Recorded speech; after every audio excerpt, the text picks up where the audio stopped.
think we'll get started. I'd like to welcome everyone to the regular meeting, Moose Lake City Council for Wednesday, June 9th, 2021. I'd like to start with the Pledge of Allegiance, please.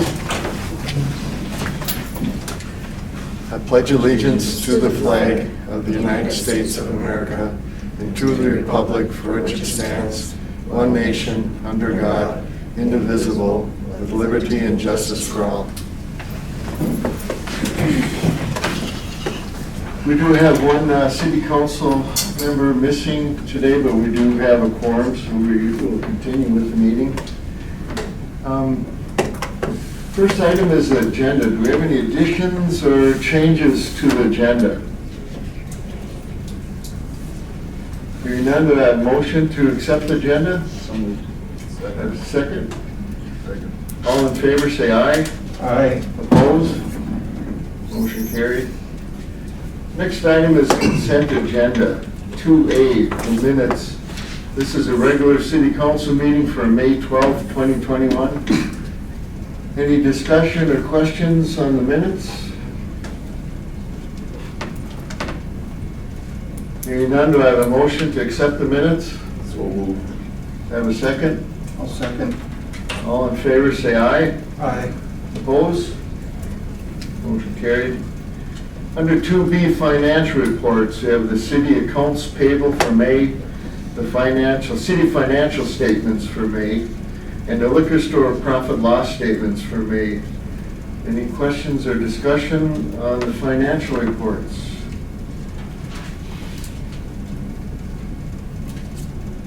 Hearing none, do we have a motion to accept the financial reports? So moved. Have a second? Second. All in favor say aye. Aye. Opposed? Motion carried. Number 3 is public comment. This time reserved for comments from the public for items not listed on the agenda. And please keep your comments to 3 minutes. Appears like we have none at this time.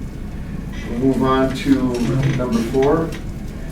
Departmental reports. Police Chief for May 2021.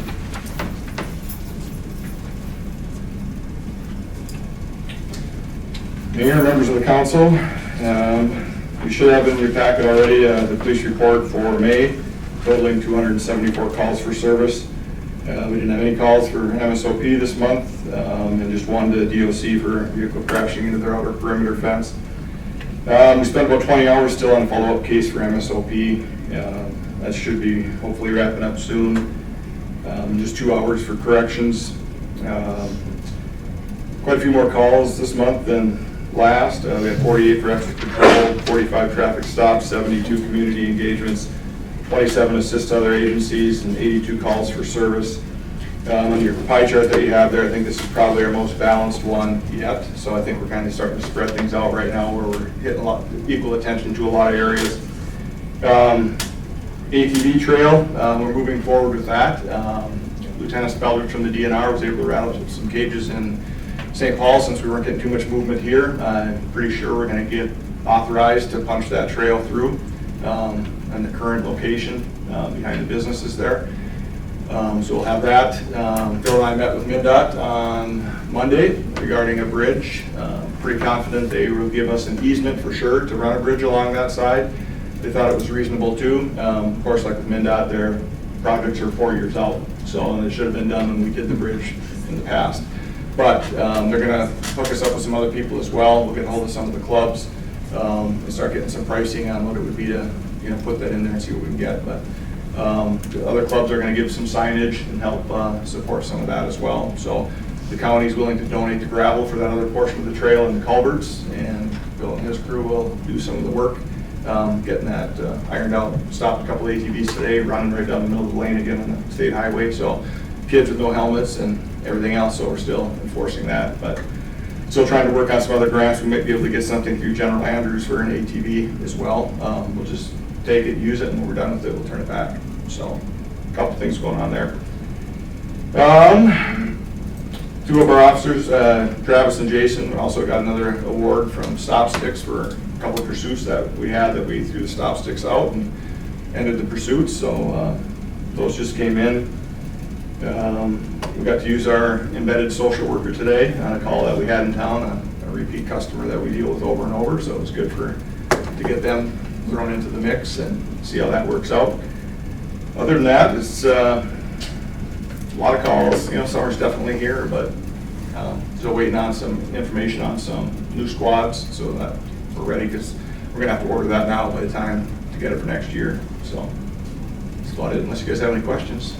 274 calls, that's a lot. I had an individual bring up to me that has a business on Industrial Road that they've been having a lot of ATVs go through there. I don't know if you've talked to his Stewart Motors. I don't know if he's talked to you personally or not about it. He hasn't, but that's a designated ATV route, and it's signed for that, so that's where they're Okay. going. Okay. Yeah. Is it possible that you could stop down and talk to Tony? Yeah, I can talk to him. Okay. So, And then I had somebody bring up the park, that there's been kids down in the park after 10 o'clock vaping and that. So that was just brought to my attention a couple hours ago.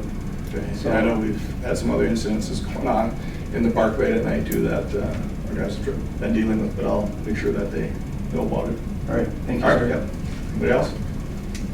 Thanks, All right. Steve. Pass it on to the crew, thank you. Will do.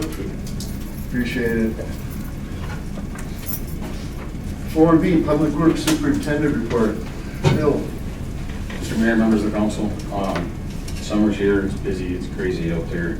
There's not enough time in the day to get everything done, but we're doing what we can. So, seen us running in all sorts of different directions, doing all sorts of different things, but it's good. So, we'll start in the water department. Water department distributed 5.8 million gallons of drinking water in the month of May. The new well house is online and running. We fired that up yesterday, and we're still working through a couple challenges with that, but we'll get it. We'll get there. There's always startup issues that we have with any station we put online. But we're working through that with the contractor, the engineering group, administrator, myself, my crew, that kind of thing. The 4th Street and Birch Avenue intersection that reconstruct was supposed to start on the 14th. I found out about 5 minutes ago before the meeting. It's going to get kicked to the 21st, so they're going to try to get that buttoned up that week and open back up by end of day Thursday. So we open a campground entrance up like they discussed and they wanted and we wanted, and everybody happy. So, sewer department collection system, we collected 12 million gallons of wastewater in the month of May. Treatment facilities kind of at an idle for the month of May. We're between discharges out there. Got turned on to a new product for treating our phosphorus out there. It's kind of a neat product. I can go into more detail. It's quite lengthy, but we won't do it here. But if we have questions on it later on, you get a hold of me, we can go over it. This product is used for separating phosphorus out of the wastewater, and what it does is it concentrates more just on the phosphorus molecules themselves instead of the BOD, the TSS, the phosphorus, everything else that we're trying to pull out of there. What that does is that lowers our sludge accumulation rate, so therefore we haven't had to fight it yet, but when we get to sludge removal, it's extremely expensive. So looking like we're saving a lot of money in the sewer department, that's great, and everything's all awesome, but someday that's gonna come. So anything we can do to try to bring that number down is just gonna allow us to, it's gonna help us in the long run, and then that sludge accumulation and that sludge level in our ponds, they're average right now. We're not in trouble by any means, but that number will start growing up as we do more of this. This product allows that to not happen as much, and it basically, like I said, focuses just on the phosphorus only instead of all the chemicals and everything else that's in the ponds. So I'm gonna do some more research on that. We're probably gonna start it on some of that stuff later this fall. But yeah, mining project, you're gonna probably talk about that engineering part of it, aren't you? Street department, pothole filling is always blacktop patching. We have a lot of blacktop patching through this year, but we're trying to bounce between all these projects that we have going, the bigger ones. I'm trying to find free time in there to set up on a project and spend a day there, a day and a half there, this and that, and the next thing. So we'll fit them in, we'll get them, but we it'll get drug out all the way through summer this year. It won't be one big shot like it always is, and we're done in a month and we're moving on to other things. This is gonna end up getting like, it's just, we're a 3-man crew. It's just the way it is, so. Cemeteries in the park, they're up and running, things are good. Maintenance part of it's running fine. We're working out a couple minor details on the maintenance side of things at cemeteries, but it's coming through fine. And the burials are happening out there, so we're busy there. So. Any questions for me? Just a question on Birch, what date was that? when that 21st.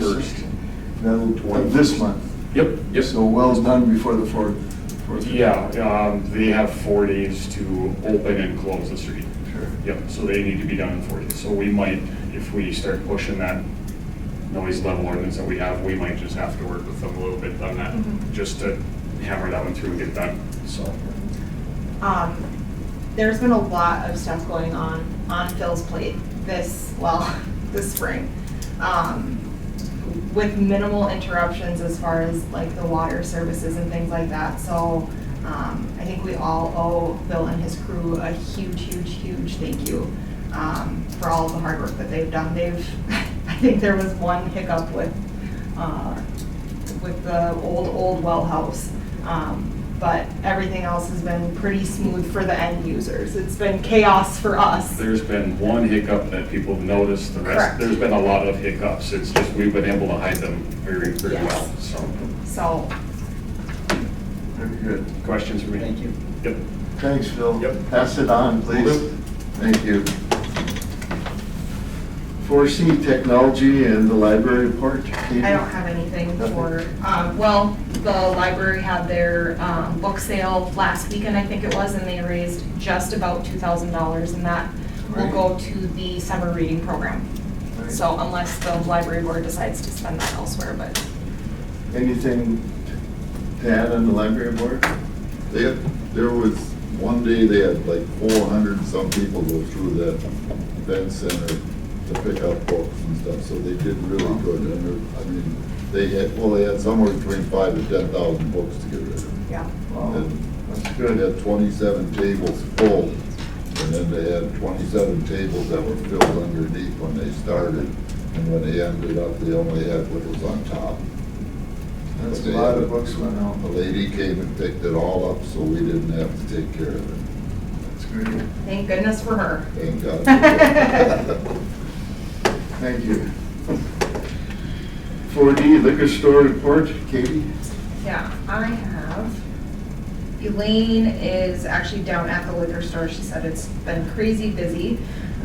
So the bands are booked for Friday and Saturday of 4th of July. They're gonna borrow chairs and tables from the arena for that weekend. They're also doing a beanbag tournament on Sunday, starting at 11, with a small break for the parade. Phil has started to do some of the things that we can do down at the liquor store in his spare time, such as fixing the parking lot and fixing a drain, things like that. Just things that have kind of been neglected for a few years. Fixing the parking lot, what would that? Just filling in potholes. Okay. Yeah. They are having music every first Monday of each month. She said that prior to that, the average sales for the day was around $550. With them playing, it's Ted Eastman and Rose Coleman. I don't know if you guys are familiar with them. They're bringing in about $1,000 and we're paying them about $300. So we're making a little bit of money there, so that's good. And she said that the off sale is booming with the hot weather. People are able to get out and enjoy life again, so that's awesome. And then she also did a comparison between 2020 and 2021 for Busch Light cases, and we're like 18 short of where we were this time last year. So that kind of surprises me because I felt like we did really well last year with the pandemic. So that's what's going on at the liquor store. She said she'll have more to report after the 4th.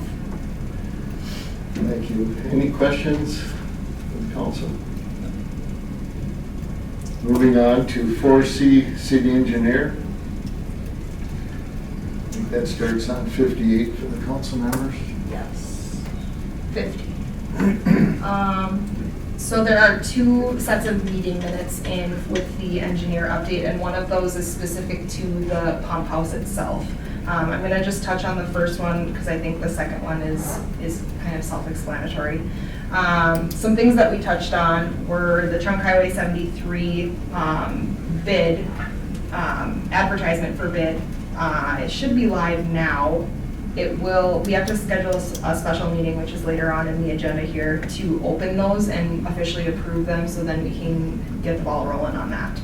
So that's kind of where we're at with that. As far as permitting and everything like that, we're like 99% there. We have a resolution that we have to approve tonight. But that's good, we're getting there.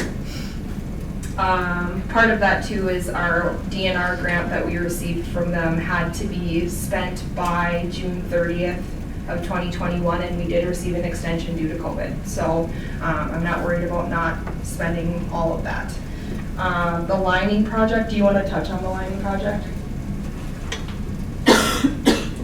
So yes, this one's gonna be a little different. Last year, we had a different contractor came in and like literally 22 hours, it was done and they were done. It was over. It was that fast. This company who got awarded the contractor, they work a little bit differently. They sub out some of their cleaning, so we'll have a group of people coming in to do cleaning in the end of June.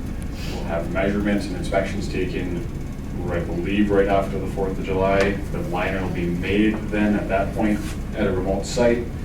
The liner will be installed the end of July, and then the manhole sub, the like manhole August. company is in August. So this one's gonna spread out over a lengthy period of time. So it's not gonna be as streamlined and quick as the other one was, but Yeah. we'll get it done. And we're doing our best to communicate with all the landowners, because it's kind of in an alley, so there's landowners on either side, just letting them know that there's gonna be strange people walking behind their properties, so. And all those conversations have been Yep. had and done. Yep. Yep. So, that's it on the lining project. The water tower rehab. Phil, do you want to touch on your plan? Sure. So, as far as I know, that tower's never been taken down for service, ever. So, to some people it might sound like a lot, to some it might not, it might sound like a huge deal. It's a big deal. It puts the city in a very vulnerable situation with water, obviously. So, our tank is 250,000 gallons, so when we lose power, nobody cares, because the water's, well, I shouldn't say nobody cares, but the water department doesn't care, because we have storage of 250,000 gallons, right? So everybody's gonna have plenty of water for a long period of time, it's gonna be fine. When we take that out of service, we essentially take the water tower, which, for those who have ever had a private well, that would take place of your pressure tank. That would sit in the corner of your house or in your basement, or possibly underground. That element goes away.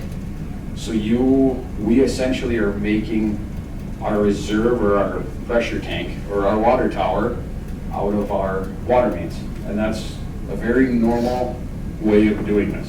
However, this type of maintenance is not very normal at all, which is why it hasn't been done here forever. So, I actually helped Eric Wolf and Renshaw a little bit do Renshaw's a couple of years ago, and it was pretty streamlined. It was, once you got everything set, we were in pretty good shape. It was a matter of figuring things out. Some of those communities are very lucky because they're flat and level, which means you have, your pressure is the same on that end of town as it is on this end of town. It's very similar, right? It's gonna be the same. Moose Lake's not like that. So we have higher pressure zones, lower pressure zones. There's a lot more to monitor, there's a lot more to look at. I've been working really close with Mark Wallace from SEH. He sent me a memo like 17 pages long. It's like, holy moly. And So I read it, I did. It's essentially like his plan Right. for how we're gonna operate without a water tower Right. during the maintenance period. Makes sense on paper. Yeah. We'll be fine. Yep, so we kind of got a game plan with that. Just one thing to keep in mind, if we lose power during any period of that time, we lose water immediately. Boom, done. No fire protection, no anything. So if we lose power during this period of time, it's a lot bigger deal than it is I think part of what I wanted you guys to be aware of is that part of this plan is that we put pressure, what are they called? Pressure reducing valves. Pressure reducing valves on the hydrants. And so once the pressure builds to a certain, I'm sure they're set. Yep. So- We will set them. So we will set them, and once they hit that certain pressure that we set them to, they'll blow. So they will reduce the pressure in the lines. So we don't ever overpressurize the rest of our distribution. And system. we're doing our best to choose inconspicuous locations that you probably would drive by and just think nothing of. Or in residential areas that, once I have a few conversations, Yes. no problem. Um, One place just happens to be the top of Slovenia. Mhm. Right So around the top. some of these we can choose, but it also has to be based off of the layout of the the pipe. topography and, yeah. So, just so you guys know, if you see water shooting out of a water hydrant, it's probably purposefully done. They will be marked, not necessarily, we know about this, don't call us, but there'll be cones, there'll be, Yeah, there will be plenty of signage. We're still gonna have a ton of calls. Yep. It's, You mentioned mutual aid, yeah, excuse me, fire district if we're out of water. Do we have a mutual aid? Do they understand, like Kettle River, Barnum, that we may need help, or are they gonna be on standby at that time? Or are we just gonna roll with it or what? so They that keep, their one, tankers are kept full, And they're gonna, yeah. at the fire department meeting last night, they discussed that they will have access to the water tower, or the water of the prison. Okay, So. good. Just want to make sure there's a plan. I think they've taken care of all that, but they still might be talking. and when is this set to start? after it is, surely after. Okay, so we've got a while. We got some time, But- and we're gonna test run this, and hopefully it'll be as streamlined as the rest of this has been, and no one will even hardly notice what's going on. But yeah, thanks for bringing that up. I have been in touch with the fire chief about that as well. They do have remote sites for water. But yeah, just something to think about, because this is big. Moose Lake's never done this. It could go very bad, very, very bad. We would have to But it won't. lose, we would have to lose the line coming in to the city, plus our backup generators. Right. So, and we do have generation at backups at the south sub and the north sub. Right. And the north sub is back in full operation again. Right.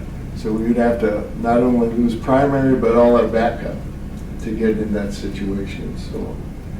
And I don't want to make anybody concerned, I just want you guys to all be aware. Just that awareness. There's a plan, we have a plan. And it's a big deal. It's a big deal. Yeah. How long does it take to paint the inside of that? I'm being told 3 months, but there's no way. The 3 months? entire project, interior wet and exterior, is supposed to be 3 months. They'll start on the interior immediately, and Right. I'm hoping about half of that time will be done. I would imagine just the painting and then just it sitting to dry fully takes probably the longest time in that thing. Very good. So that's all I had on that. I have one other thing for the engineer report, and it's bad news. So we did not get the LRIP grant for Second Street. So I have something later on the agenda to go over on moving forward, but we were not successful in the Second Street grant app for LRIP. Did they give you a reason of why? I think they had like double the normal applications and only so much money. But no, they didn't, they just sent me a generic letter, Okay. so. And we did get a couple of years ago Yep. funding for Kenwood. I want to say in Kenwood South. 2016 or 17. So they look at who received money in the recent past and who has not for quite a while, so. Okay. And then how many did they give up, Katie? I- They gave up quite a few. They didn't give me a number, how many No. they gave.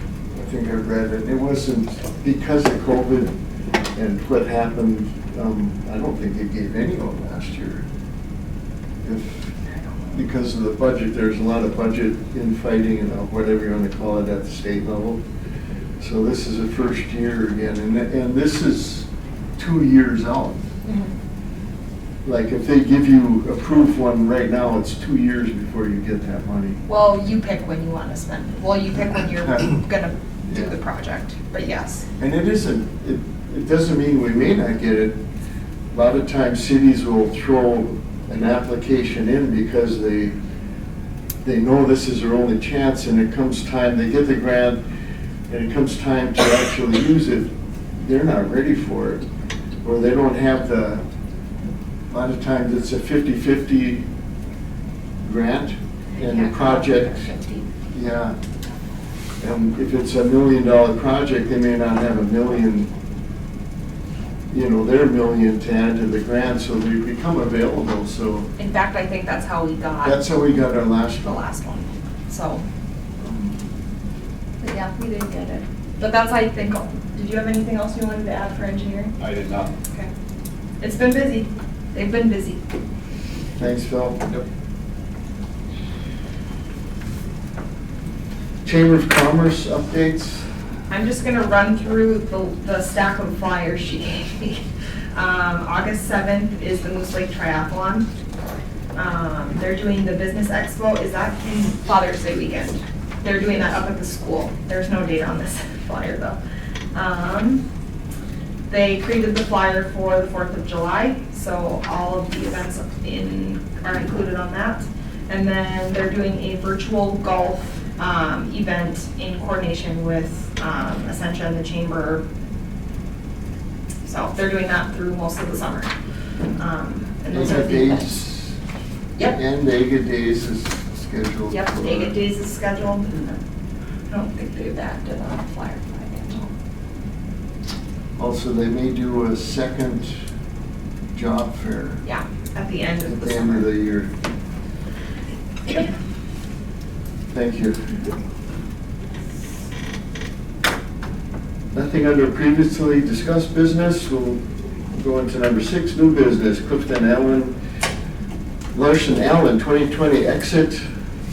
And Doug is here to go over the audit with us. You betcha. I'm sure everybody couldn't sleep last night, so excited. Today's the audit exit, right? All right, so I'm Doug Host, principal of Clifton Larson Allen. It's awesome being here. It's awesome that I think that most of the pandemic is behind us. So what I'll do here today is hit the high points of the audit and just go through the PowerPoint that y'all have. On page 2, just an agenda, these are the things I'm going to touch on here today, and if you have any questions as we're going through, just let me know, and I will do the best I can to answer them, and if I don't know, I'll get back to you. On page 3, we list out the audit team. It's myself and Danny Locke was the manager, Eric Smedrew. Myself, Danny, Eric have all been on the audit for a few years now, and having that audit continuity of your auditing sure helps a lot, because we're just that much more familiar with city operations, so we do try really hard to do that. On page 4, the audit standards dictate the testing we do and the reporting that we do, and there's some items we're required to communicate to the council, and we do that via about 3 or 4 page letter. It's stapled, and each of the council members should have it. The high points of that letter are, we got to issue an opinion. When your financial statements are all audited, we got to put a stamp on it that says, hey, are the financial statements materially correct? And yes, they are. The technical term is we issued an unmodified opinion. It just means your statements are materially correct. On page 5, we also have to test the city's internal controls over the receipting process, disbursements, all the different areas, and then we're required to communicate to the council the results of that testing. And there's 3 items to report. They're not new, they've been around for a couple of years. They are extremely common for local governments, and we're just required to communicate them to you. There's one relating to segregation of duties.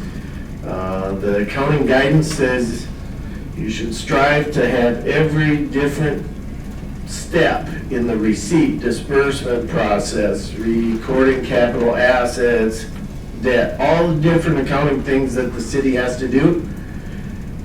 In an ideal world, those are all prepared or done by a separate person. That's segregating the accounting functions.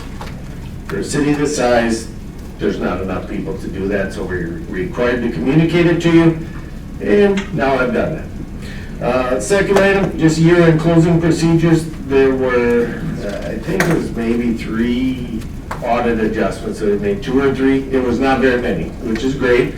And ultimately, when they came up, we brought them to staff's attention, and they incorporated them into the financial statements. And the bound financials that you have reflect those adjustments. So that's how we can issue that clean opinion on your financial statements. And then the third item is, it's titled Financial Statement Preparation. We helped with the clerical function of putting your bound financial statements together and some copying. We don't enter any transactions into your general. Am I getting a lot of reverb? Or No, you okay? We can hear it very well. My ears just must be clogged or something. So, okay, but yeah, we just helped with the technical piece. We're required to let you know that. We don't enter any transactions into your accounting system. So, all in all, those are very, very common. And from an audit standpoint, we have a planning meeting before the audit. We kind of just know those are probably going to be things we're required to communicate to you. On page 6, the audit standards require us to communicate significant deficiencies in your control structure that we come across. And I'm happy to report for 2020, 2019, 2018, and it may go back farther than that.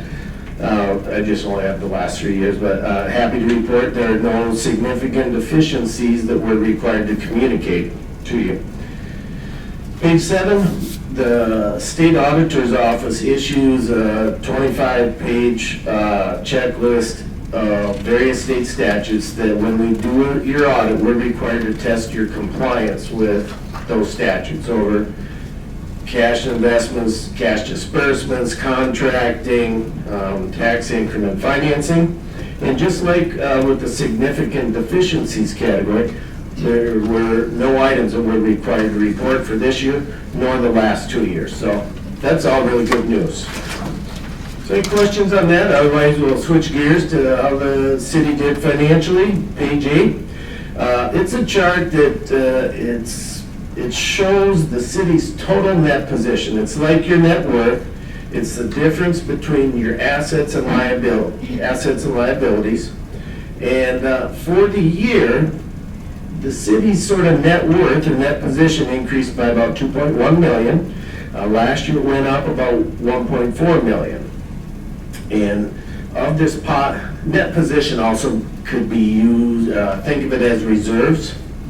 And when you have reserves, sometimes it has to be spent on certain things, and other dollars are unrestricted as a term. So for the year, approximately 46% of the city's net position, net worth is unrestricted. That means no strings attached to it. And the chart there just shows the historical trend of what's been happening. That's a positive trend. That means overall the city's financial position has been improving because that bar is going upwards. Page 9, the general fund is the city's main operating fund. So how did it do for the year? At the end of 2020, the fund balance reserves was just shy of 2.4 million. Last year it was 1.7. So in the general fund, you have more money coming in than going out, and that increases your reserves, just like it would in your personal finances. The unassigned fund balance, that's similar to the unrestricted net position, but basically your reserves, some got strings, some don't, and that was up about 40,000 for the year in the general fund. Many times I get asked, how much fund balance should we have or how much reserves? And if you look at the chart here, since 2017, it's been trending upwards a bit. And at the end of 2020, you're sitting at about 10 months of reserves. Like the state auditor's office would recommend you have no less than 5 months.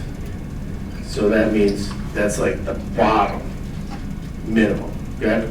You're sitting at about 10 months, that's healthy. you are in a strong financial position. When the city, if the city goes to issue bonds, one of the things the financial consultants will look at is, do you have sufficient reserves? They give you a rating, it's tied into interest rate you would have to pay on money you borrow. But the more financially stable and healthy reserves you have, theoretically, don't quote me on this, but ultimately it usually means maybe a lower interest rate. Similar to a person's credit score if you go to buy a new vehicle. So all in all, the general fund sitting in a solid position. On page 10, we look at all of the city's revenues. Like where does the city's governmental funds, only not enterprise funds, but governmental funds, where you get the primary revenue source. And just like most cities, taxes and intergovernmental revenues, or IGR, account for the vast majority of your city's governmental revenues. For 2020, there was a bump up of about 200,000, and I think in the intergovernmental revenues, what did you get for CRF? That was, yeah, so that pretty much explains everything, is the city getting those CRF dollars. So for the year, total revenues were up about 250,000. In your governmental funds, on the expenditure side, where the dollars were spent, we saw grand total or net of about a $58,000 decrease. Last year, there was a decrease of about 131,000. So what's that tell us? Honestly, the city council has tightened the belt, I think, when it comes to the expenditures. With the pandemic hitting, there was a lot of uncertainty going on with governments, businesses. I know our firm did a lot of belt tightening because there was so much uncertainty. Well, I think this chart for your expenditures definitely reflects that. On page 12, the city has some debt. Part of the audit, we verified that all the bond payments were made according to the repayment schedules. The general obligation bond debt decreased about $223,000 for the year. There was a capital lease that existed that is paid off now at the end of 2020. So you can see the green bar on the chart. Bond outstanding debt has been decreasing right according to the schedules. Your proprietary funds, water, sewer, those types of funds, they also have some liabilities on them. And you can see in the blue bar, there was an increase in the GO bonds in 2020. I think it was about 2.66 million issued. So as we read the minutes, as we're planning the audit, we're like, hey, we saw that happen. We built that into our audit procedure. So from that standpoint, nothing really surprised us as we were performing the audit in those sections.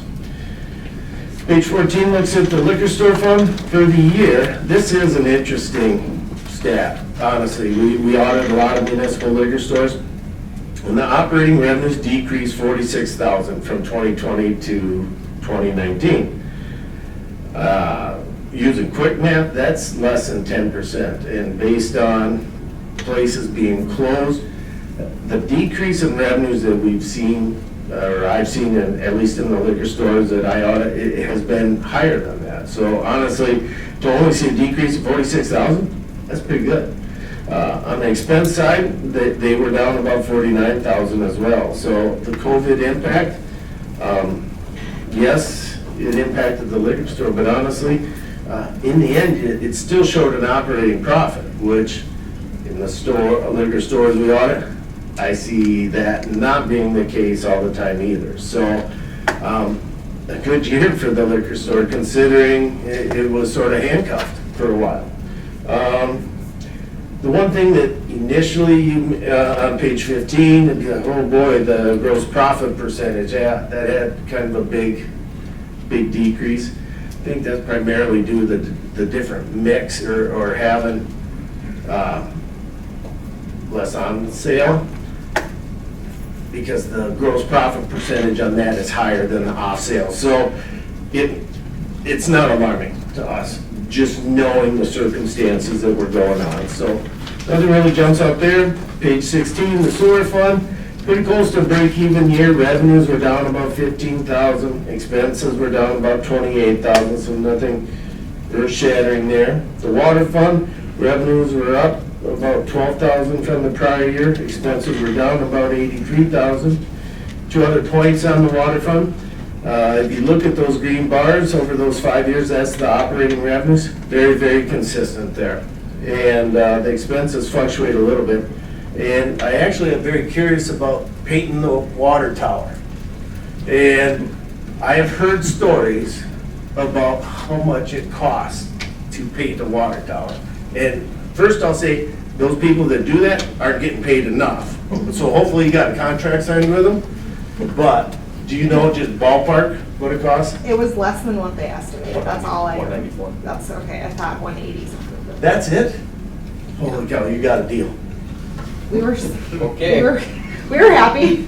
Yeah, honestly, and it's been a few years, and maybe there's different types of water towers, and maybe the other place had more going on, but I thought it was $1 million, honestly. How much did you say, Phil? 194, I believe. So, I was expecting the bids, what you just said. really, I was. What was the engineer estimate, 250? Just under 300. Yeah. It was, I can't remember, we did well.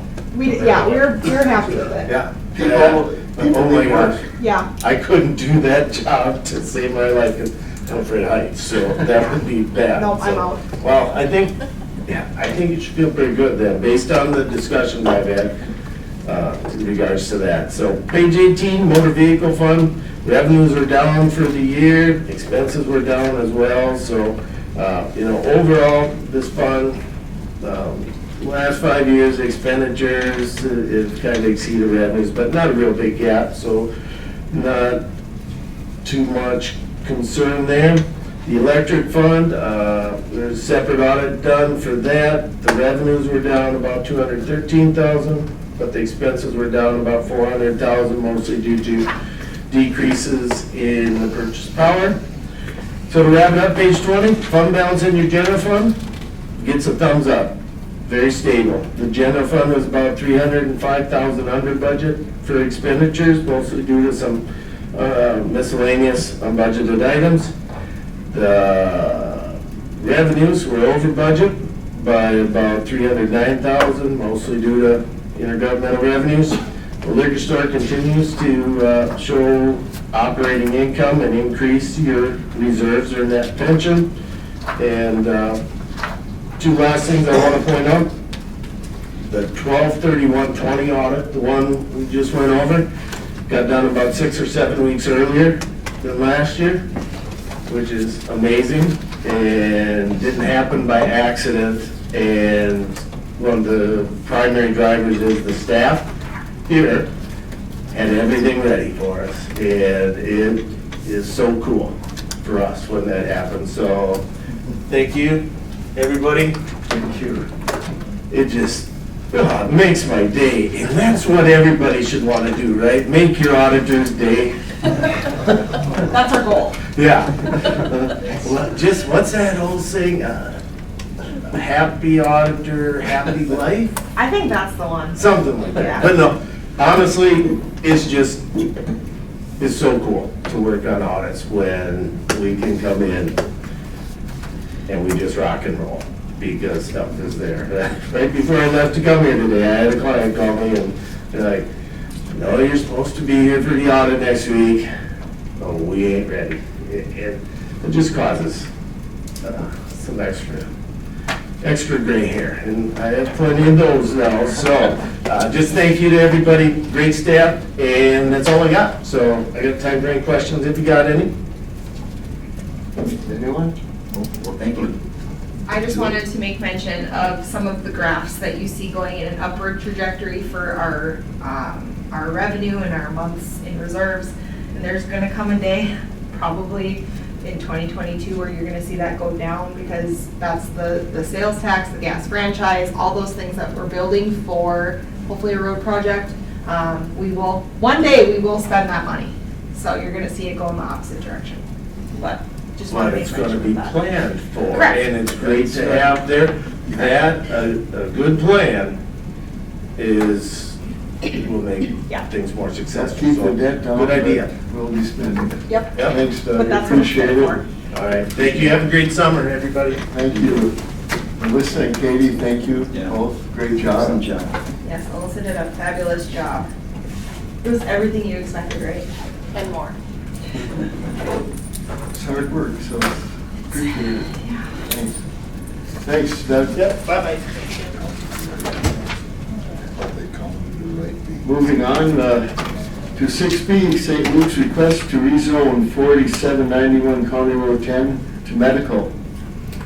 So I received a request from St. Luke's about a month ago to rezone the Shopco building to a medical use. And Ted and I met with some folks from St. Luke's and Gateway, and we went through just what they are interested in doing with the property. And I'll let them kind of explain a little bit more of the details of it, but essentially what they're wanting to do, how I understand it, correct me if I'm wrong, is they're wanting to put in a surgery center for like day surgeries, as well as potentially a physical therapy center, and then there's also going to be room to grow. So really whatever the community's needs are for those I'm going to say non-hospital medical needs. And Mike, did you want to come up and, or Eric, or? Whoever. I think I'll let Eric, if you want to lead in. Sure. Yeah, I'd sure. be happy to comment, Yep. make a couple of brief comments as well. I mean, Katie's summary was quite accurate. That's really kind of the impetus for being here at the surgery center and the Shopko building. But maybe just back up introduction for everyone. I'm Eric Nielsen, the administrator for Gateway Clinic. I've been there for 13 years.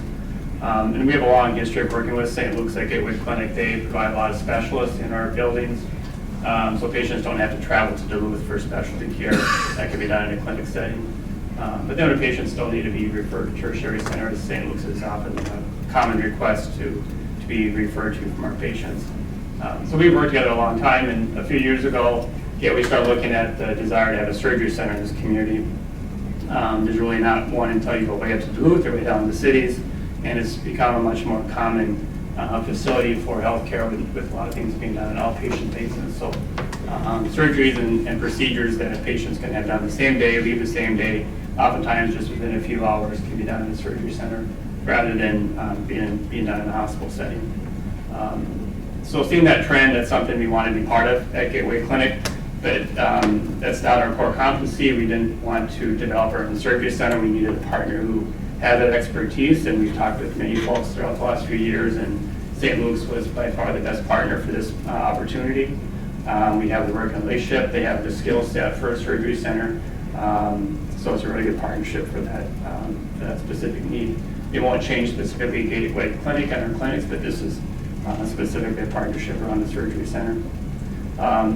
So when we had the shared vision, we started looking at real estate kind of from Willow River up to Barnum, and the Shopko building quickly surfaced as the top preference for this opportunity because of the location, the existing building shell, and probably an economical option rather than building new. But it was obviously zoned to C2, so one of the first steps is to get it rezoned. And maybe just a quick summary of the relationship in the real estate, because that might be a question. The building and the property would be purchased and owned by St. Luke's. St. Luke's would lease space to tenants in the building, and one of the main tenants would be the surgery center. And the surgery center would be a joint venture ownership between Gateway Clinic and St. Luke's. There will be other tenants like physical therapy, potentially gym space. We've had meetings with the Willow River and Moose Lake School Administration and athletic directors about putting together more of a sports medicine program for the athletes. That would be done in the schools and at games and competitions, but also potentially space within this facility to provide some of those services.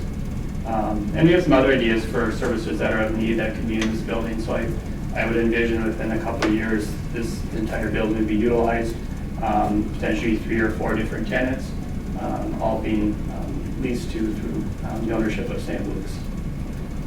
So I think the other comment I want to make is the exciting thing about this is not just keeping patients local and adding a new service to the community, but it'll make Moose Lake more a medical destination. Surgery centers are becoming very common for these procedures and surgeries, and for patients to be able to stay here to have it done, but also in the area, patients coming into Moose Lake to have surgeries done, creating Moose Lake as more of a medical destination. I think is a real positive thing for our medical community and our community at large, and other businesses that will benefit from other people and patients coming in. Fantastic, thank you.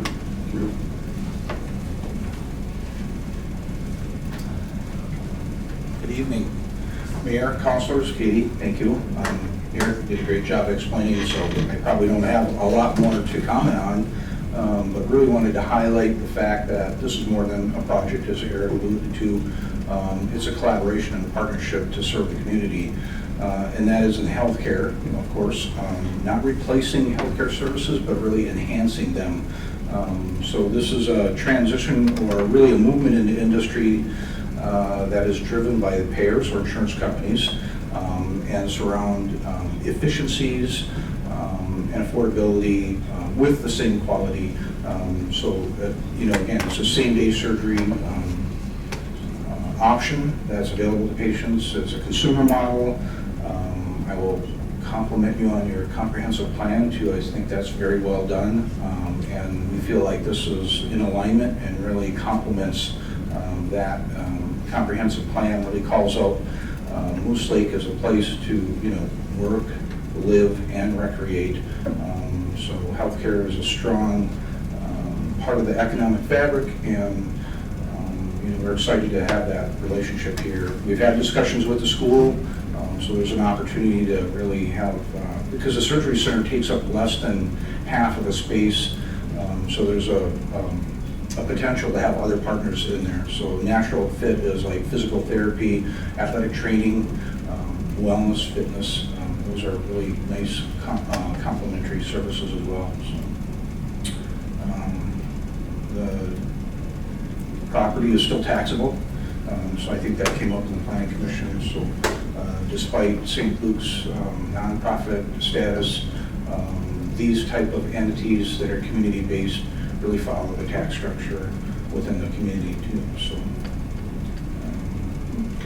I think that's really kind of the highlights, but we'd be happy to answer any questions they might have. We've got DSGW here, so they are the architect on site, done a great job, have done surgery centers for us. I think they designed the Gateway Clinic as a fact, so again, strong partners in that regard. So this did go to the planning commission, was it a week ago? Maybe a week ago yesterday, regardless. Went to the planning commission. Some of the questions that we asked and I tried to help clarify was yes, this the taxable status, it does stay on the tax rolls. I verified that with the assessor's office. So we're good to go there. The planning commission did recommend this rezone pending the sale of the property to St. Luke's, obviously. And they did include a sunset date of June 1st, 2023 if no progress has been made. So if that date comes and this building still stands as it is, then we would have to come back to this kind of a meeting. So just so you know, those were the two conditions that the planning commission did put on the recommendation. I think all the questions that were asked for the council members that were not at the planning commission were satisfactorily explained. Didn't have any problems at all. The community members that were present, they told us they were totally satisfied with what was presented, and that's why it passed through the planning commission to the council. So they were all questions asked, and it was very well presented. By going over the meeting, or the minutes, it looked like there was going to be around 10 workers to begin with. Yeah, that's really a minimum startup model. So that's the staff that's required for registration, the nurses, recovery. That doesn't include the physicians or the other services, so, you know, we would have to contract out for snow plowing, groundskeeping, property management and such. So. Okay. And that would grow also with the development of any other tenants or partnerships that come online as well. Yes. Yep. So that is the minimum. Any other questions? Thank you, sir. That brings us to any further discussion and/or motions by the council on rezone. I'd make a motion to rezone it to medical with the stipulations of the sunset clause. Thank you. Do you have a second? Second. Any other discussion or questions? All in favor, say aye. Aye. Aye. Opposed? Hearing none, motion carried. Thank you. You are welcome to stay, or you can depart. It's up to you. There's no audit presentation, stay for that.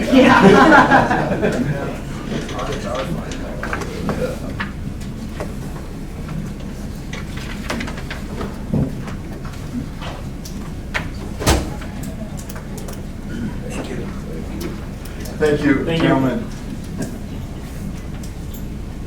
Moving on to 6C, Roth Chiropractic Conditional Use Permit Request at 121 Elm Avenue. Katie? So James and Barb Roth submitted a request for a conditional use permit. They just purchased 121 Elm, which is directly across from the post office. It was the old hospital, is that right? Correct, many years ago. Original hospital. Original hospital. So they're wanting to do their chiropractic practice out of their home. And I think the biggest, and you guys correct me if I'm wrong here, but I think the biggest question was just in parking. Just because that area is so busy and so widely used already. And they did state that if needed, people could park in their driveway. So they have a 2-stall garage with a driveway, so it didn't seem like that was not a very large concern of theirs, so. They only have one car and they have no renters in the building anymore, so it's minimal. And I guess the only condition that the planning commission recommended for this was, Once it sold or it One changed, One- it changed, no, just if, it would go back to, no, the only condition on this one was if it was approved only for the Roths. that's what I'm saying. Yes, yep. So he can't have additional people practicing with him, so. So any questions on our motion by the council? Make a motion to approve. So that would Second. for the conditional use permit, okay. Any other comments? It's just that when they sell it, then it's. It goes away. It ends. Yes. Yep. Right. All in favor, say aye. Aye. Opposed? Motion carried. Moving on to D, Lakehead Constructors Incorporated Pay Application Number 7. Oh, gosh. I can't read this.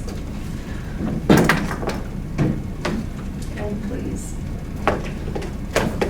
You have to be versatile. I can't read what that says. I must be getting old. Let's see, pay application number 7 is through the end of May, and it is for $344,233.45.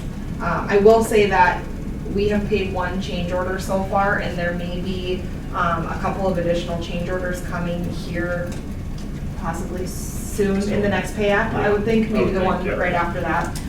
But we'll cross that bridge once we get to it. Our engineers have to do some fine tuning on those, so. But this one is for $344,000. Questions or motion by the It's council? expected, this is what, Phil, it's in line with what the work they've done. Yes. Motion to approve. Do I have a second? Second. All in favor, say aye. Aye.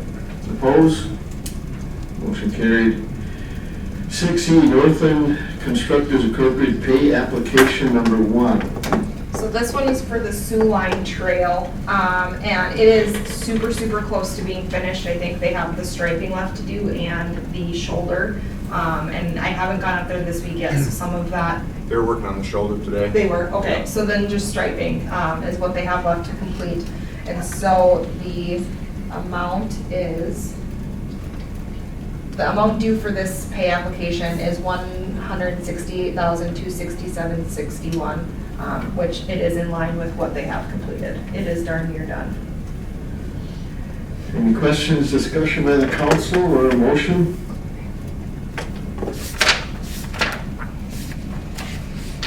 So moved. Do I have a second? Second. Any questions? I should also just mention that after we've paid this contract in full, I will then seek reimbursement from the DNR. This is one that we had the $150,000 grant for, so.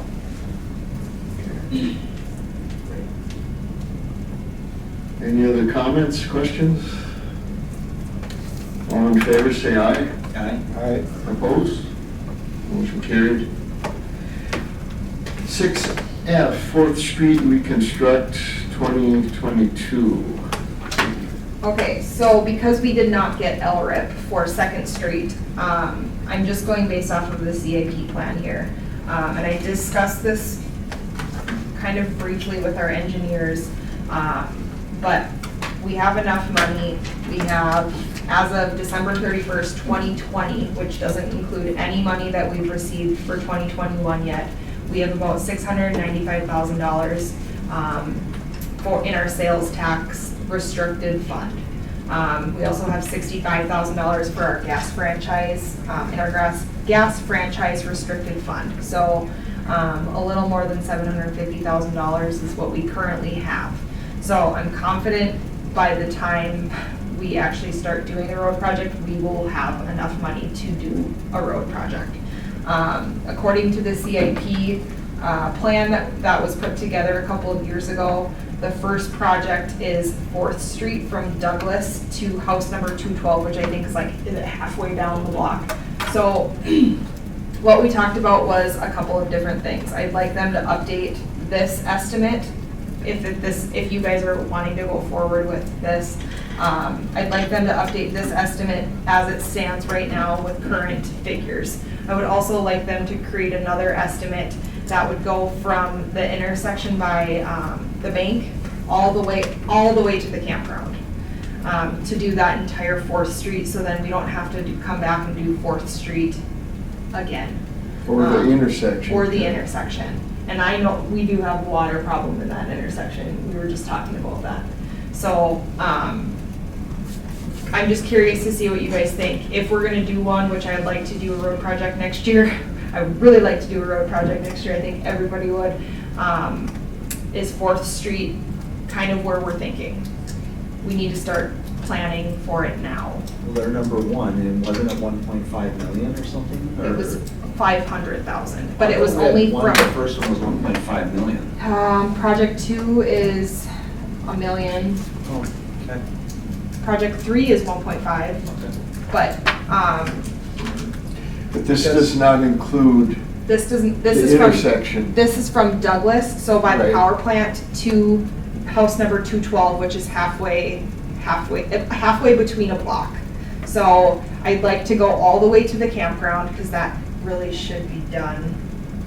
Well, the intersection downtown here And the going up intersection. towards there Yes, deteriorating.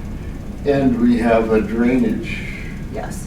problem there that kept coming up by everybody, if we're gonna do it, to include that in with it, so. And this would be for city water, sewer, and surfacing.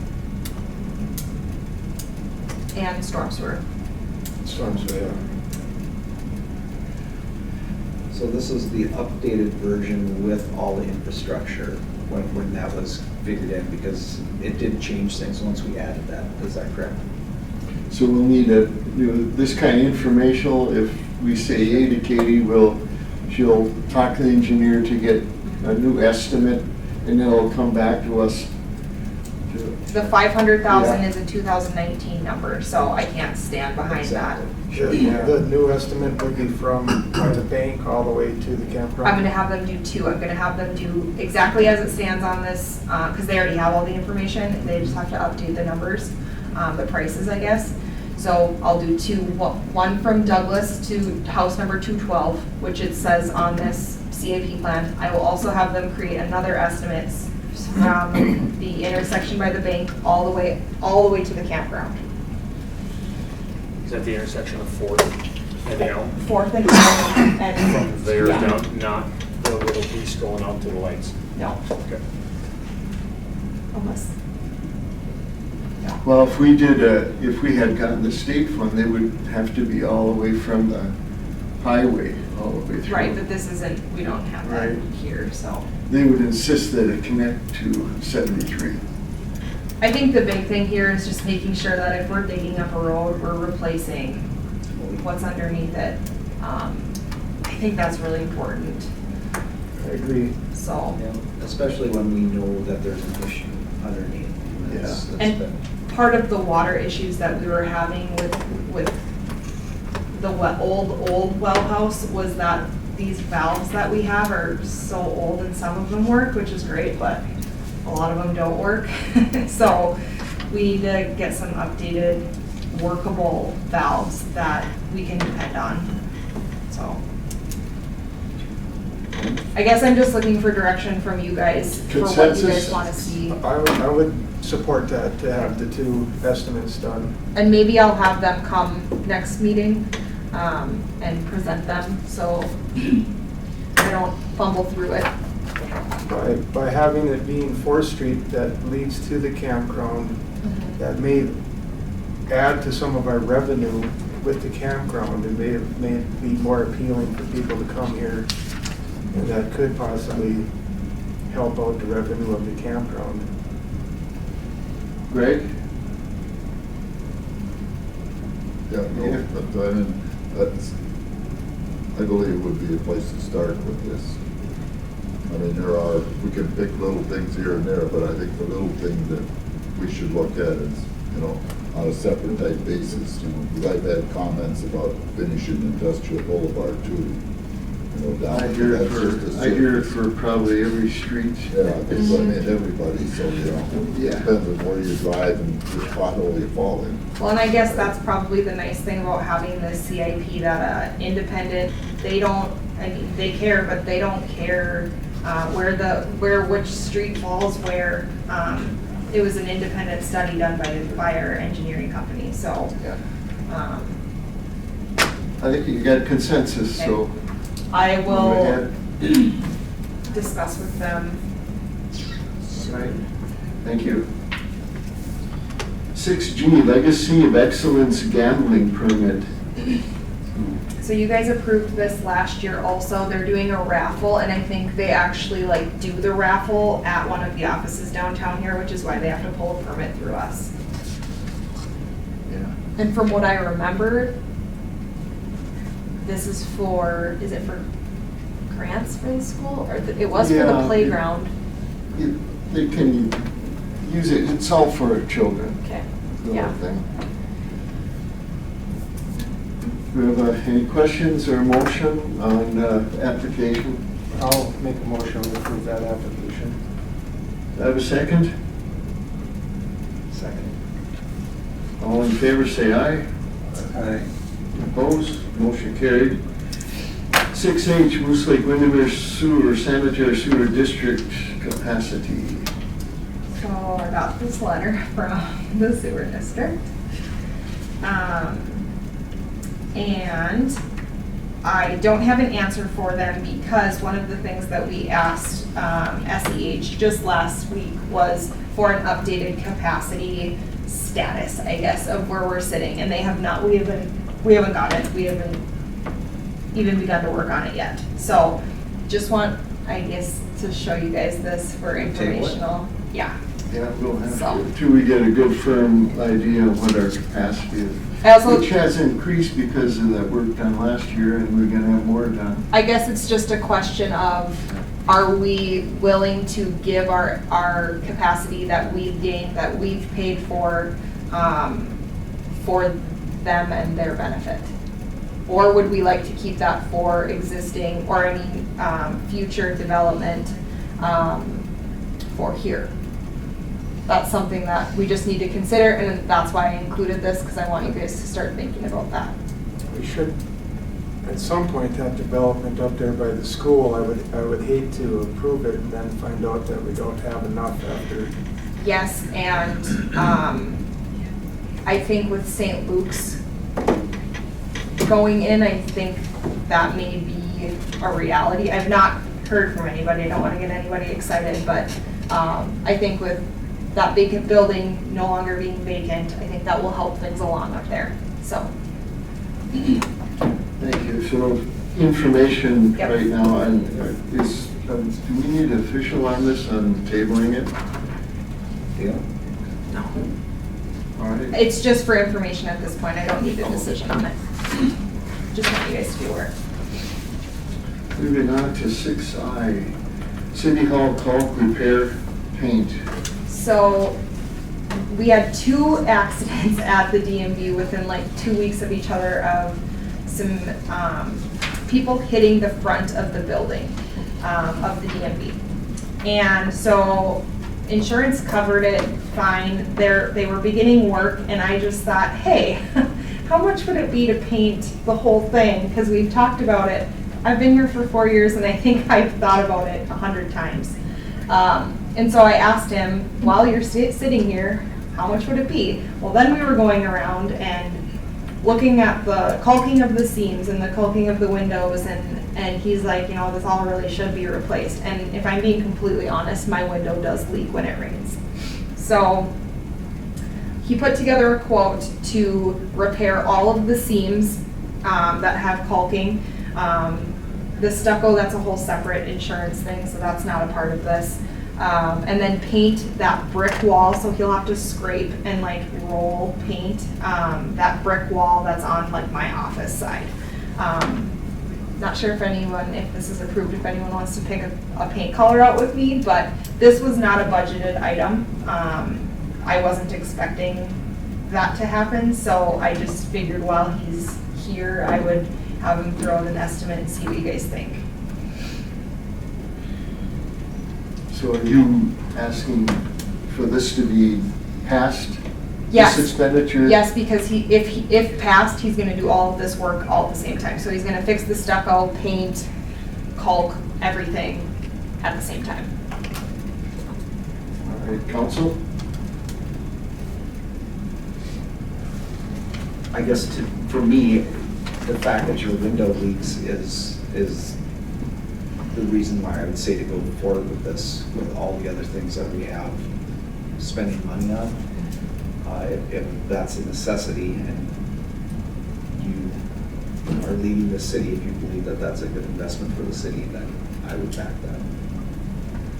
I think it's for sure the caulking and even the repairing of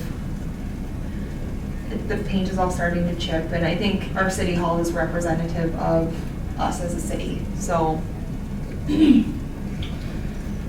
good. Any other comments or motion? I'll move we fix, paint, fix, and improve City Hall. Great. Do I have a second? Second that. All in favor, say aye. Aye. Opposed? Motion carried. 6J, Senior Dining Motor Vehicle Office. So I had a request from the AEOA, like the manager of AEOA, for us to reopen the dining room effective July 6th, I think is when they would like to reopen. And so while I was thinking about it, I was thinking, well, we should really just do all or nothing all at the same time. And so that's where the motor vehicle office kind of comes into play. So I guess my first question is, does anybody have a problem with reopening this down here area for dining, and if people want to use this for, like we had some quilters use it prior to COVID, and non-governmental use. prior to COVID. Does anybody have a problem with that? Okay, so if it's okay with you guys, I'm gonna say July 6th, like Kathy Irish requested. Good? Greg's good, Walter? Yeah, how about the motor vehicle office? So the motor vehicle office is a little bit different. What I would like to do there is discontinue after, we could give it a date. We have existing reservation times right now, so obviously we need to honor those. So I'd like to set a date and no longer take reservations for the summer months. But I would really like to keep that door locked, only because it's not a very big waiting room. There's little to no privacy when you're giving out your social security number and all of your private information. And come closing time, it's much easier and much less volatile to close. And so I would like to operate kind of how we operated last year, which people are just gonna have to wait outside. I don't wanna get rid of our reservation system though, because I would like to possibly use it again come the winter months when it's freezing cold, and people would probably rather make a reservation than wait outside in the 20 or 30 degree weather, below zero weather. You got an idea of when you would open up, because at some point we're gonna have to open it up, No, I don't. just to see how, you wanna see how COVID, the next step for the governor? No, I just, I don't know, I go back and forth with whether I think that we need to go back to what we were prior to. The only downside is it's really hard to access Alyssa and I in our office, because the doors are locked.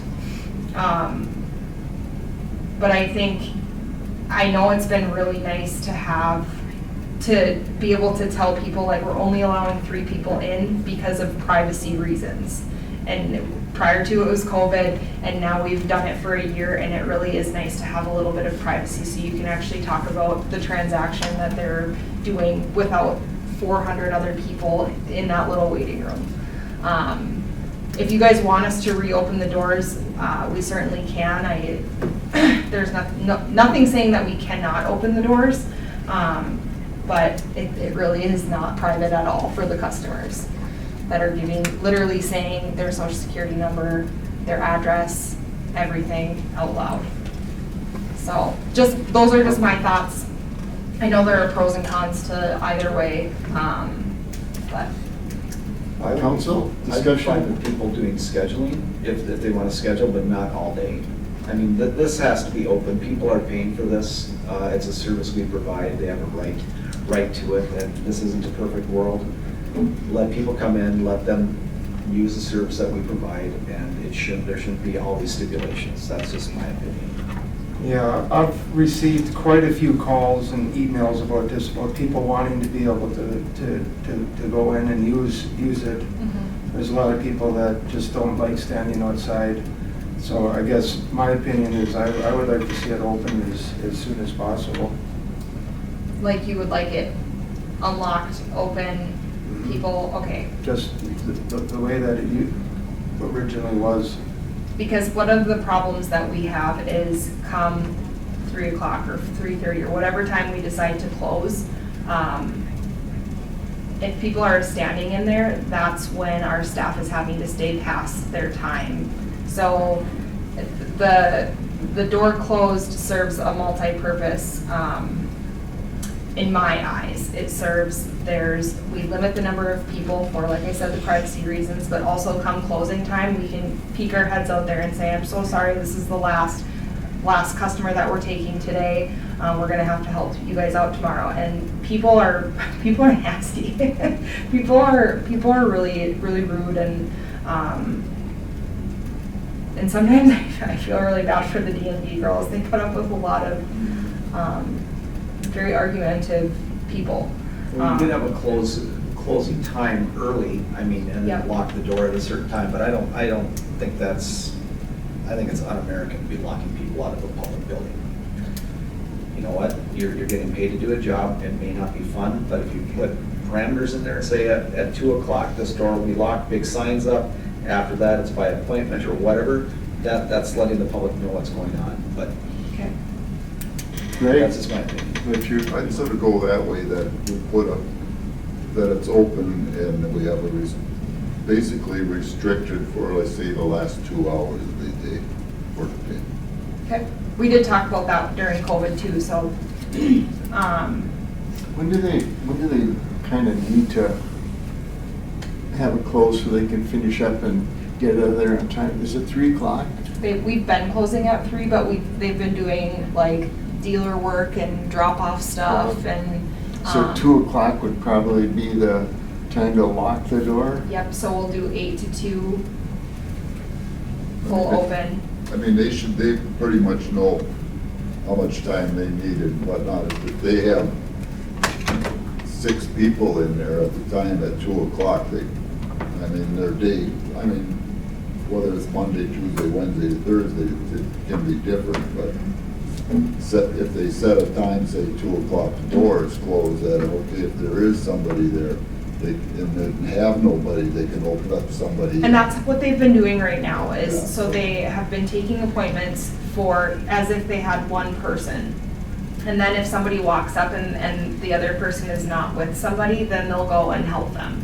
And I would say it worked, for this winter, I think it worked out fairly well, because Karen was out on leave.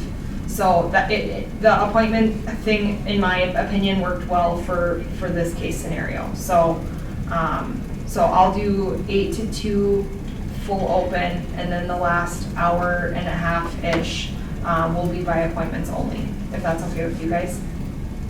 And then it also, it's good for us too, because people then can walk in and out of our office too, so they don't have to call me and say, I'm outside waiting. So. Sounds like we have consensus. Okay. Okay. I'm wondering if we could start this July 1st. Reason being, I've got one of them is going out on a vacation that she had planned. You know, Long we time have ago. this date, July 6th, for the senior dining, Okay. and we do both. Advertise Sunday. them, that's when it'll, for the whole thing. I can do that. And that would make sense then. Okay. Sounds good. Moving on to 6K approval to sell tax forfeited land. The land department contacted me about these 2 really odd parcels of land. They're little triangles. One of them's up by the Riverside Cemetery, and the other one is, oh gosh, where is this other one? Oh, by the entrance of like, It's between the yeah, that road, is that's 7th Seventh Street. Street and Whatever they just the renamed it. river and the bridge down on the north end of town. Yeah, so they're looking to do a land sale, and we just have to give our approval for them to sell these pieces. So, For the one piece on 7th Street would be a buildable property, right, or not? I don't I don't think know. so. I mean, it's lower than hell, but it's on a facility that they could get sewer and water or not. what I You know, I think, It's gonna be a I hike. wonder if Yeah, I don't- that land is what the old road, the old Mud Creek Road that we called it, crossed right there, so I think that's what, Yeah, no, I mean. it wouldn't be, yeah, I wouldn't think anyone would want to build there. I think- Flood zone. I was just gonna say, Time that's selling it. one of the first Yeah. things to, That's why it's been tax forfeited in yeah. the first place probably. And being a triangle too. Yeah, it's a weird kind of odd. piece. So what happens to it if they can't sell it? It stays It on there. just stays on their county property. They'll try in a couple of years, a couple more years, I would assume.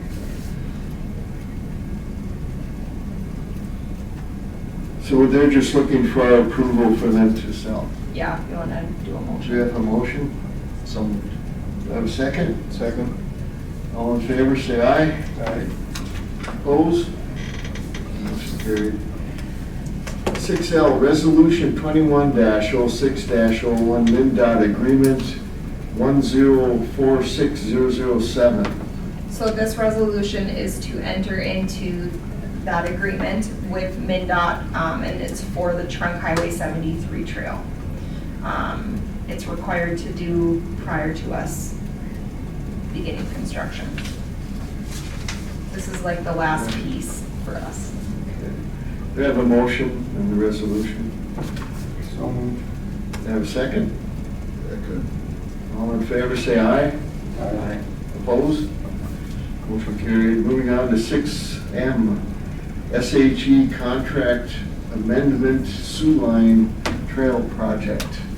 Well, I clearly had a typo in there. It's supposed to say SEH, but a couple of things for this one. They're requesting this contract amendment for two reasons. One is for the construction delay, and then the other one is for during the blacktopping process, they tested the material that they used to make sure that it was what they said it was, and so that's what the increase is for the Sioux Line Trail. And the contract amendment is for $7,650. Any questions or a motion by the council?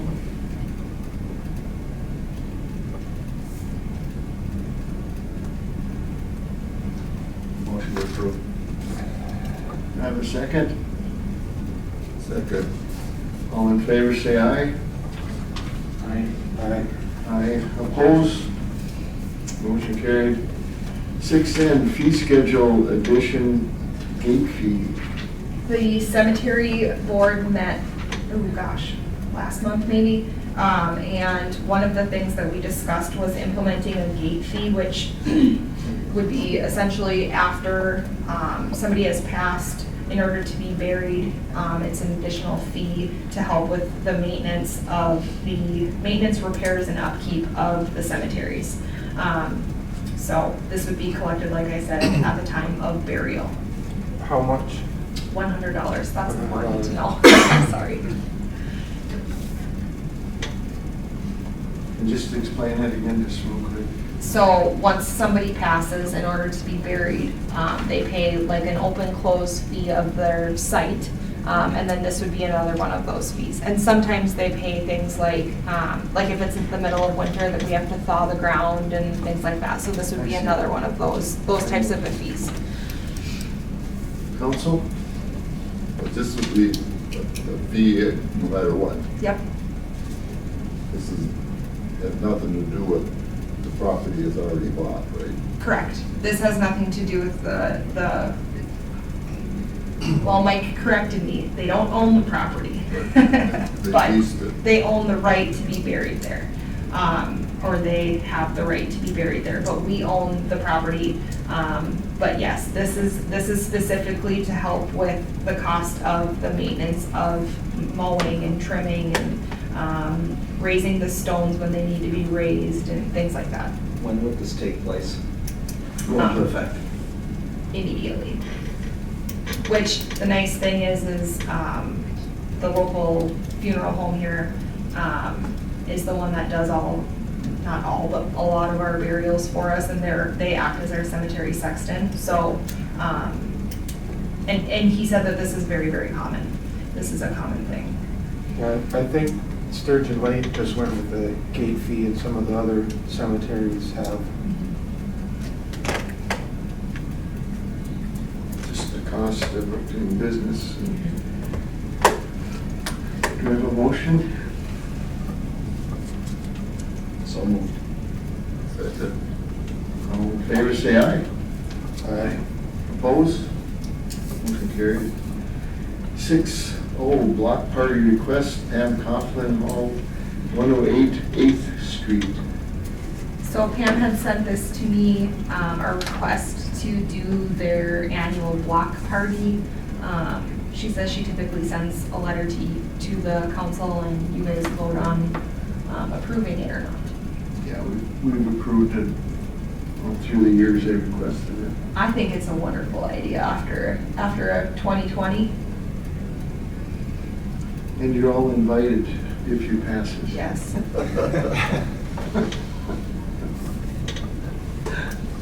I'll Do you have a make, motion?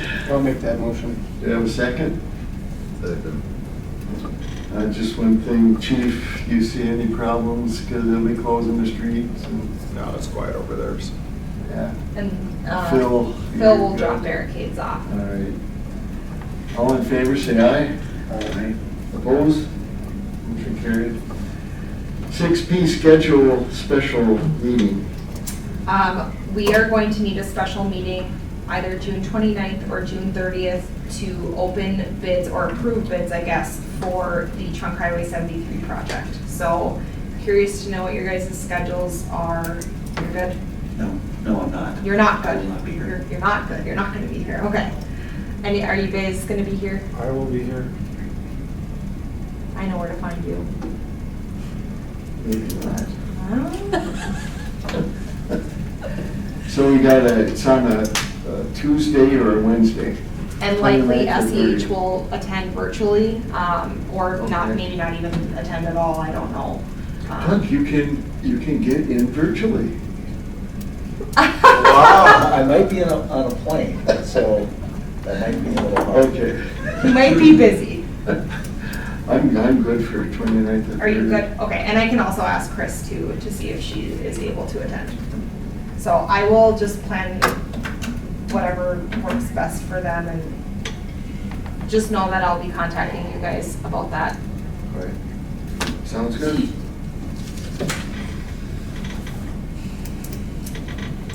Six Q, Police Department.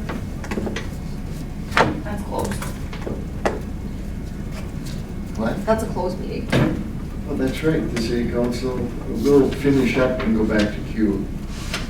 We have nothing under 7, reports and correspondence. Number 8, committee and board meeting minutes for the Moose Lake Water and Light Commission for April 20th. Moose Lake Economic Development, May 19th. Moose Lake Planning Commission, June 1. Under announcements, regular Moose Lake City Council meeting Wednesday, July 14, 4 p.m. right here. Moose Lake Economic Development Authority Wednesday, June 16th at 12 p.m. at the city conference room. Moose Lake Water and Light Commission regular meeting Tuesday, June 22nd, 1 p.m. this right here. Moose Lake Housing Redevelopment Authority Board Monday, June 14, 11 a.m. Hillside Manor Office. Moose Lake Area Fire District Tuesday, July 13th, 6:30 p.m. at the Emergency Response Center. And the Moose Lake Park Board meeting Monday. It's supposed to be, June- it's supposed to be July 5th, but they actually rescheduled it to July 12th.